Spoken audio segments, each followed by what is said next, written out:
আমার দূরে কোথাও যেতে ইচ্ছে করে। জীবনের এমন এক পর্যায়ে আছি, কোনো কিছুতেই মন বসাতে পারি না। না বাড়ি ঘর, না বাইরে কোথাও, না কর্মস্থল, কোনো কিছুই আর ভালো লাগে না।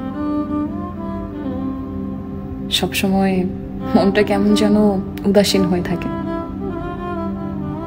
আনন্দে হাসতে ভালো লাগে না, দুঃখে কাঁদতে ভালো লাগে না। কাছের কাউকে নিজের ব্যাপারে কিছু বলতেও আর ভালো লাগে না। বুকের মধ্যে কেমন যেন শূন্য শূন্য অনুভূতি। এখন মানুষের সাথে মিশতে ভয় কাজ করে। সবকিছুর উপর থেকে কেমন যেন মন উঠে গেছে।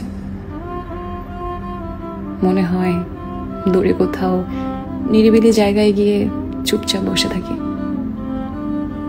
আমার আর কিছুই ভালো লাগে না, আর কিছুই ভালো লাগাতে পারি না।